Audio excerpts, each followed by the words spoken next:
네, 반갑습니다. 부동산 전망하는 남자 골든마우스 인사드립니다.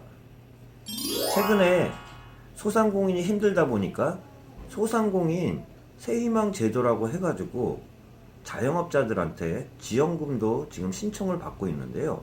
오늘은 상가임대차 보호법이 개정됨에 따라 그 상가임대차 보호법을 한번 개정안에 대해서 한번 살펴보면서 이 영향이 어떤 영향을 끼칠지 잠시 말해보면서 서두에 잠시나마 이런 얘기를 드려보고 이야기를 나눠볼까 합니다.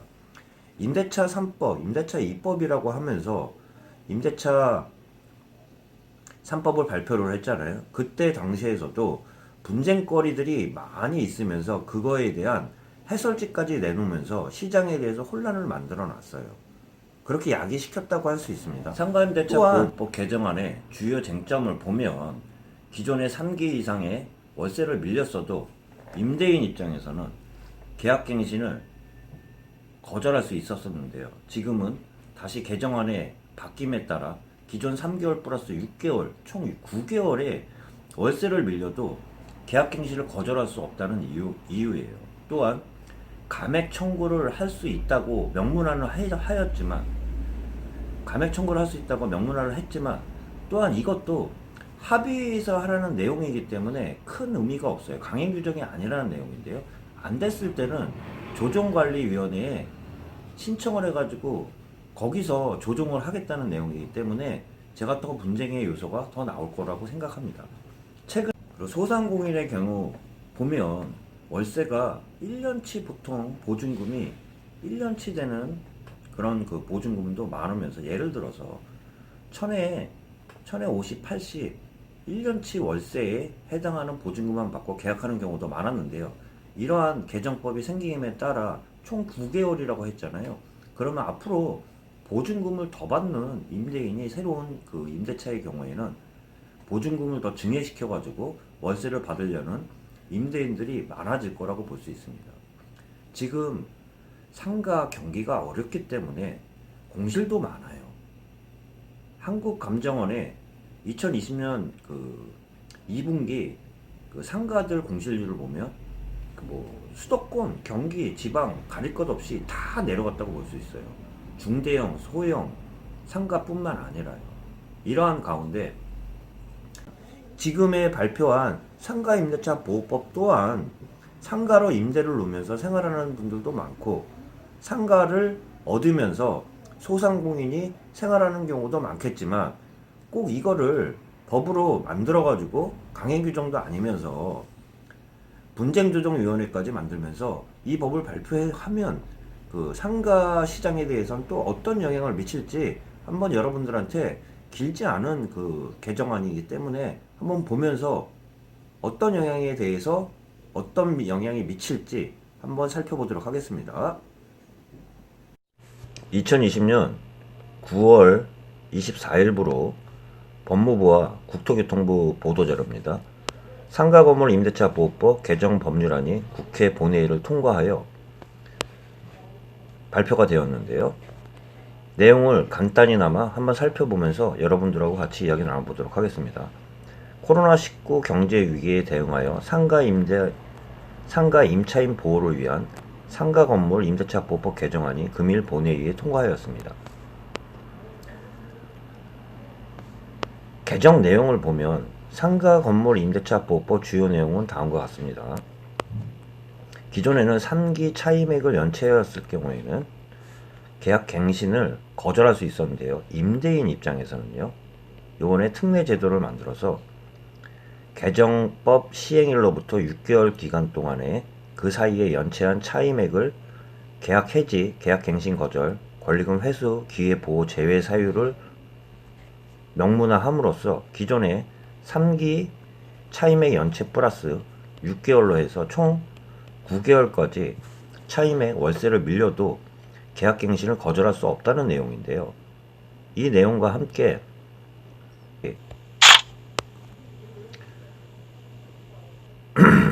차 한잔 마시면서 계속 이야기 나누도록 하겠습니다. 개정 상가 건물 임대차 보호법 관련 Q&A인데요.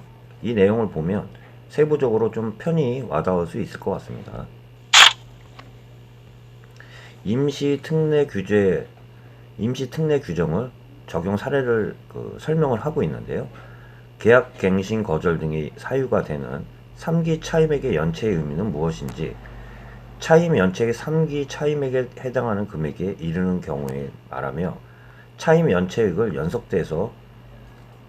연속할 필요는 없다고 나와 있습니다. 무슨 말이냐면 3기 월세를 연체했을 경우에 연속으로 매달 2, 3, 4 이렇게 연속으로 연체를 할 필요는 없고 3기에 달하도록 연체를 했을 때는 계약갱신을 거절할 수 있다는 내용인데요. 특례 적용 대상 기간은 개정 시행 당시 존속 중인 임대차에 해당합니다. 또한 시행일로부터 6개월까지 기간 동안 발생한 연체 차임에 대해서 특례를 적용한다고 할 수 있습니다. 특례 적용의 효과, 개정법 시행일로부터 6개월 동안 월세에 대해서 연체한 경우를 보호하겠다는 내용이에요. 연체 차임은 3기에 이르는 차임액 계산 시 포함되지 않음으로써 제가 말한 기존 3개월 플러스 6개월로 총 9개월 동안 월세가 밀려도 계약갱신을 거절할 수 없다는 내용인데요. 이 내용 때문에 문제가 되는 거예요. 잠시나마 말씀드려보면 보증금 월세 상가 같은 경우는 보증금이 많지가 않아요. 통상적으로 1년 정도 월세를 합한 금액을 보증금을 받게 되는데요. 이렇게 됨으로써 9개월 동안 그런 얘기를 할 수 있잖아요. 월세를 많이 밀리면 보증금이 다 손실이 될 수 있어요. 보증금이 남아있지 않는 내용이 될 수 있는데요. 임대인 입장에서는 월세가 많이 밀려서 보증금이 하나도 안 남았는데 계속 상가를 넣을 수 있는 상황은 아니에요. 이럴 경우에는 임대인은 보통 통상적으로 보증금이 반 정도 밑으로 내려가면 임차인한테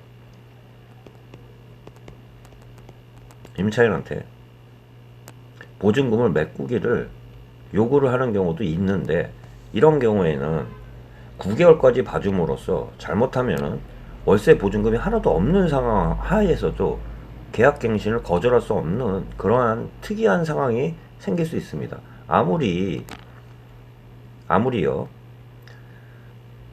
특별한 상황이긴 하겠지만 보증금이 하나도 없는 상태에서 나중에 깔고 가는 경우가 생길 수 있어요. 임대인 입장에서는 나중에 받아야 되는 월세를 선불로 받던가 보증금이 남아있는 상태에서 보증금을 커버할 수 있는 월세를 밀리는 상황에서는 조금은 견딜 수 있겠지만, 보증금이 안 남아있다고 하면은 계속 임차인을 계속 상가를 주기는 어려운 상황이라고 또 볼 수 있습니다. 그렇기 때문에 제가 이 특례 효과에 대해서는 설왕설래가 좀 많이 있을 것 같아요.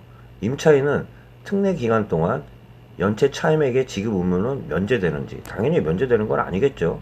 임차인이 임대인에 대한 차입 지급 의무는 면제되는 것이 아니라고 얘기되어 나와 있습니다. 연체에 따른 자연이자 지급 의무도 발생한다고 내용 나와 있는데요. 면제는 되지 않지만 보증금이 없는 상태에서 쉽게 받을 수 있는 거를 오히려 임대인 입장에서는 거꾸로 어렵게 연체가 됐을 때 나중에 빌면서 받을 수 있는 그런 상황이 생길 수도 있습니다. 특례 규제 적용을 받는 상가 임대차 시, 세종시, 파주시 나와 있는데요. 이렇게 지역별로 나와 있는데요. 보증 금액은 서울은 9억 원, 과밀 억제권역은 6억 9천, 광역시는 5억 4천, 그 밖의 지역은 3억 7천이라고 할 수 있습니다. 환산 보증금이라는 게 예를 들어서 1억에 100만 원의 월세를 계약을 했다 그러면 그 100만 원에 대한 월세를 환산 10%로 해가지고 1억, 2억으로 계산된다고 볼 수 있습니다. 이런 식으로 계산해서 보증 금액이 안 된다는 내용이 보장이 된다는 내용입니다. 보면 차임 증감 청구권 행사에 대해서도 내용이 나와 있습니다. 현행 차임 증감 청구권 행사의 요건에 관련하여 감염병 예방 및 관리에 관한 법률이 발표가 되었는데요. 제1급 감염병 등에 의한 경제사정 변동이 개정안 취지는 무엇인지 한번 살펴보도록 하겠습니다. 코로나19 등 제1급 감염병으로 인한 경제 악화로 영세 상인, 상가, 임차인에 대한 규제 방안 제도를 마련했다고 볼 수는 있습니다. 1급 감염병으로 인해 경제사정 활동이 차임 증감 청구권 요건 해당 여부를 불명확하게 차임 증감 청구권을 정확하게 행사할 수 있도록 사실상 제한 없이 이를 명문화할 필요성이 제기되었다고 말을 하고 있는데요. 임차인은 어떻게 차임 감액을 인정받을 수 있을 것인지 이 내용에 대해서도 올려주지 않기만 바라겠지만 거꾸로 내리는 것은 임차인 입장에서는 굉장히 어려운 상황이었는데요.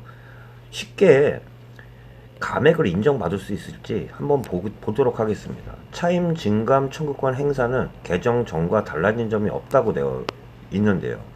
임차인은 코로나19로 인해 매출 급감 등으로 현재 차임이 상당하지 않은 사유로 차임 감액 청구를 할 수 있고, 당사자가 합의가 이루어지면 합의된 금액으로 차임이 감액되는 것이라고 얘기 나와 있는데, 합의라는 내용인데요. 장사가 안 된다고 임차인이 내려달라고 했을 때 임대인이 합의를 안 하면은 또한 안 된다는 내용도 나와 있다고 볼 수 있습니다. 당사자가 합의가 이루어지지 않으면 분쟁조정위원회에 조정을 신청하거나 법원에 소송을 제기하여 상당한 금액으로 차임을 감액할 수 있다고 내용이 나와 있는데요.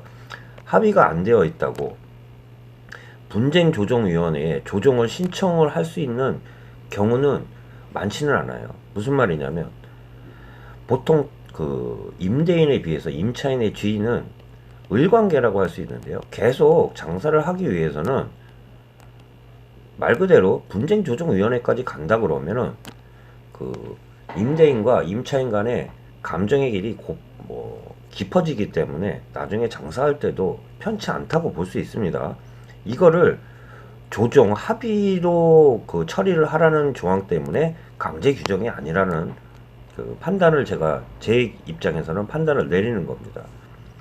증감 시 상한 제한 규정을 적용받지 않는 것은 어떠한 경우인지. 증액 시요. 코로나19 등 제1감염병으로 인해 경제사정 변동으로 차임이 감액된 후 임대인이 경제사정 변동 이유로 증액을 청구하는 경우에는 5% 규정을 받지 않는다는 내용이에요. 감액 전 차임에 달할 때까지 증액 상한액 5%를 적용되지 않고 감액 전 차임을 초과하는 증액의 경우에는 증액 상한을 적용을 받는다고 볼 수 있습니다. 전체적으로 표에 대해서 말씀드려봤는데, 이 내용의 가장 문제점은 합의를 만들어 가지고 하라는 건데, 그렇게 안 됐을 때는 분쟁조정위원회에 조정을 하라는 건데, 임대인과 임차인 간의 문제는 하나로 포함되지 않아요. 굉장히 복잡 미묘하게 이해차상관계가 몰려있고, 갑인 임대인도 있지만 갑인 임차인들도 갑질하는 임차인들도 있으면서 여러가지 상황들이 맞는 상황 하에서 마지막으로 좀 말씀드리는 게, 이게 강행 규정이 아니라 합의에 의해서 감액을 청구하라는 내용이기 때문에 임차인 입장에서는 임대인한테 금액을 감액해 달라고 쉽게 말할 수도 없으면서, 또한 이거는 합의에 의하기 때문에 임대인 입장에서도 받아들이지 않으면 그만이라는 그런 내용도 될 수 있어요. 이렇게 됐을 때는 분쟁조정위원회에 가가지고 하라는 내용인데요. 이 규정 자체가 더 시장에서는 더 혼란을 일으킬 수 있으면서, 또한 편안하게 통상적으로 해결할 수 있는 거를 조정위원회에 거쳐가지고 또 법률로 법리 다툼을 이룬다 그러면 임대인과 임차인 관계는 더욱 어려워지면서 장사하는 사람 입장에서 마음이 편하지 않을 거예요. 그렇기 때문에 최근에 대해서 좀 말씀드려봤습니다. 상가임대차 보호법이든 주택임대차 보호법이든 임차인들의 권리를 보장한다는 내용이겠지만, 너무 과도하게 보장을 한다 그러면 임대인 입장에서도 피해가 갈 수 있는 상황 하에서 가장 형평성이 있는 법이 되어야 되는데, 너무 한쪽으로 치우친다 그러면 피해를 받는 쪽이 생기면서 그쪽에서는 이 법에 대해서 받아들이는데 쉽지 않은 상황이면서 시장에서 그렇기 때문에 혼란을 유발할 수, 혼란스러운 상황이 생길 수 있다는 마지막 말씀 드려보면서 영상 마치도록 하겠습니다. 남은 시간 편안한 시간 되시기를 바라겠습니다.